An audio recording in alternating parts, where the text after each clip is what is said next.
Berikut ini soal integral, tapi kita mau ngerjain pakai cara apa? Mau pakai substitusi atau parsial atau pakai cara biasa? Kalau soal tipenya kayak gini, ya kita ngerjain pakai substitusi dan Pitagoras.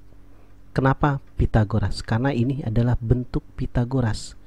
Ya, kita lihat gambarnya. Saya gambar ya. Saya gambar sebelah sini deh. Nah, seandainya ini kan 9 tambah X kuadrat.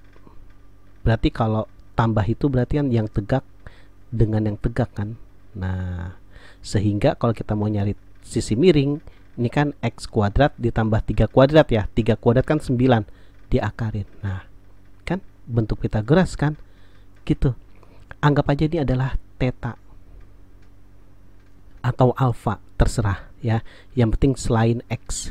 Ini adalah bentuk Pitagorasnya. Nah, sekarang di mana bentuk substitusinya? Kenapa kita nggak pakai parsial ya? Parsial itu kan biasanya kalau pangkat di dalam ya sama di luar itu sama besar, kalau nggak selisih lebih dari 1. Kita nggak bisa di parsial. Karena kenapa? Karena X kuadrat kalau naik ke atas jadi X pangkat min 2. Kalau parsial, salah satu bentuknya ini kalau diturunin harus habis. X min 2, X pangkat min 2 kalau diturunin nggak bakal habis. Coba ya, X pangkat min 2 diturunin jadi min 2 X pangkat min 3 ya kan, karena berkurang 1. Dan seterusnya, min 3 kali 2 jadi plus 6, X pangkat berkurang 1 lagi, min 4. Nggak habis-habis ya, nggak habis-habis. Akar juga kalau kita turunin nggak habis-habis. Makanya kita nggak bisa pakai parsial. Memang bentuknya kelihatannya kayak parsial ya. Kalau bentuknya di atas mungkin bisa kita pakai parsial kalau bentuknya begini ya, mungkin bisa. Tapi kalau bentuknya di bawah nggak bisa. Karena kenapa? Ini kan kalau diturunin bakal habis kan X kuadrat jadi 0. Tapi kalau X kuadrat di bawah nggak bakal habis. Jadi kita nggak bisa pakai parsial ya, kita pakai substitusi dan Pitagoras. Hang sedikit. Yaudah langsung aja, yaitu penjelasan aja biar mengerti kenapa pakai caranya kayak begini. Nah, perbandingan X sama 3 ya, itu ada perbandingan tangen. Tangen theta. Tangen theta itu sama dengan X per 3. X per 3. Kenapa kita ambil perbandingannya tangen X per 3? Karena kenapa? Karena saya mau substitusiin dx ya. Nah, dx itu ada di X ya, turunan dari X itu jadi dx nanti.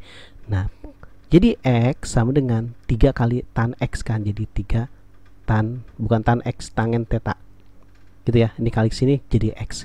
Nah, dx ya turunan dari X gitu sama dengan 3 dikali turunan dari tangen theta adalah sek kuadrat theta d theta. D theta itu turunan dari tangen theta d theta jadinya.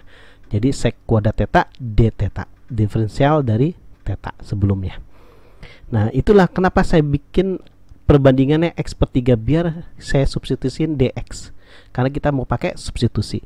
Dx nanti kita ganti sama ini. Ya. Kemudian kita ambil lagi perbandingan. Ya, perbandingan yang mana yang mau kita ambil?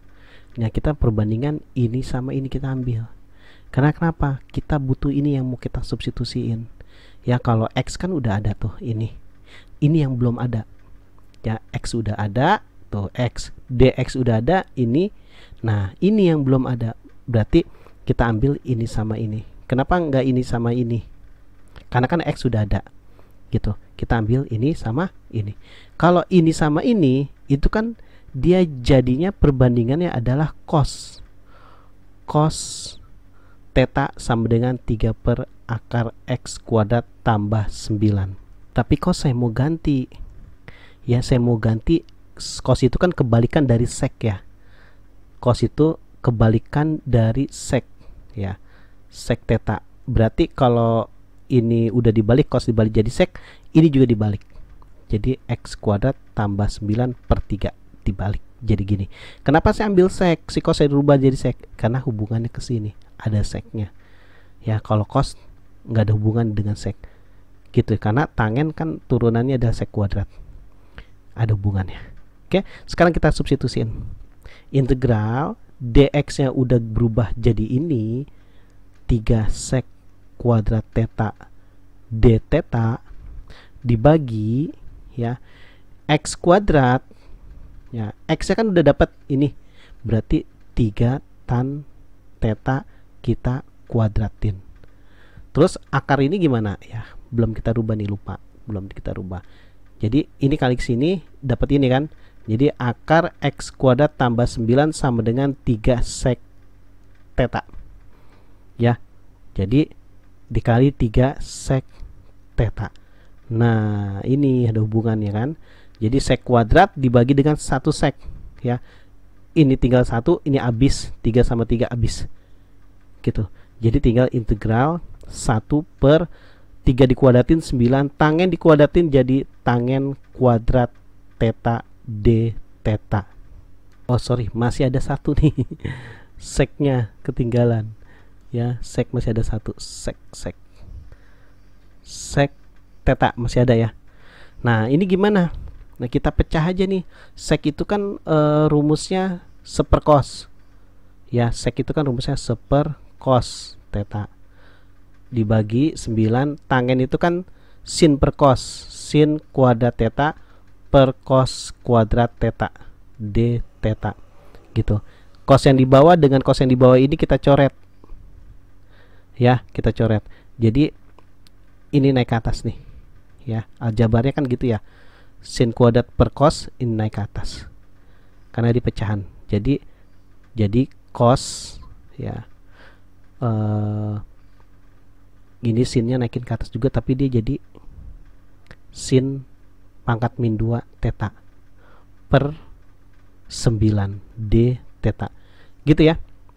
Ya kan kalau ini naik ke sini kan jadi gini, kalau misalnya bingung, ini kan di atas kan 1, di atas kan 1, ini 9, naik ke atas sebenarnya dia jadi cos theta per sin kuadrat theta, jadi begitu ya, kan naik ke atas jadi terbalik, cos per sin, tadinya kan sin per cos. Nah sinnya sekalian saya naikin ke atas, sin pangkat 2 itu naik ke atas jadi pangkat min 2 gitu sebenarnya kalau bingung dengan aljabarnya.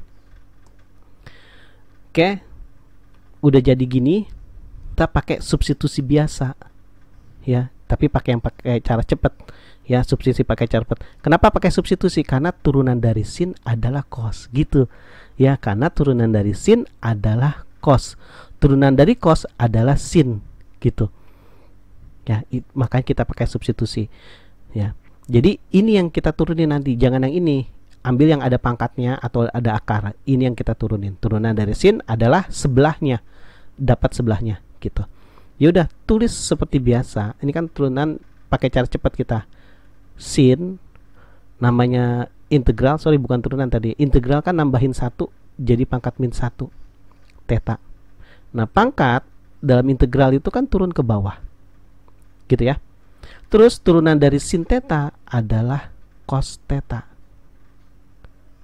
Coret, loncat, coret ya, udah plus c nih, udah jadi. Jadi ini kan ada 9 ya, masih ada 9 nya, dikali 9, lupa nih, kali 9. Jadi 1 per sin pangkat min 1 itu turun ke bawah jadi sin theta. Min 1 kali 9, min 9. Taruh di sini aja minnya, nggak masalah. Plus C. Begini boleh nggak? Boleh sebenarnya, tapi kan awalnya aslinya soalnya itu bentuknya begini, bukan trigonometri. Jadi gimana caranya? Kita balikin ke bentuk aljabar. Nah sin tetanya, sin theta apa? Perbandingan sin itu kan depan miring ya, depannya x ya, jadi kita rubah jadi min 1 per 9, depannya adalah x, sampingnya adalah akar x kuadrat tambah 9 plus c. Nah ini kan naik ke atas, jadi sama dengan min 1 per 9 ya, min 1 per 9 ini naik ke atas, akar x kuadrat plus 9 per x plus c, atau kita boleh tulis min 1 per 9 akar x kuadrat plus 9 per x plus c, boleh nulisnya begini Ya, boleh juga nulisnya begini, min akar x kuadrat plus 9 per 9x plus c, gitu ya. Jadi hasilnya adalah seperti ini. Ya, ini saya pelan-pelan, ya mudah-mudahan paham. Ya, kita rubah dulu ke bentuk seperti ini biar kita substitusiin ke sini ya. Ini segitiganya buat kita substitusiin. Jadi kita substitusiin dua kali. Yang pertama kita substitusiin buat ngerubah bentuk ini menjadi bentuk trigonometri. Udah jadi trigonometri, kita integral substitusiin, nanti kita balikin lagi ke bentuk aljabar. Gitu ya. Oke. Semoga paham. Kalau sering ngerjain pasti gampang ya. Ini memang agak panjang tapi nggak terlalu sulit kalau udah sering ngerjain. Oke, sekali lagi semoga mengerti.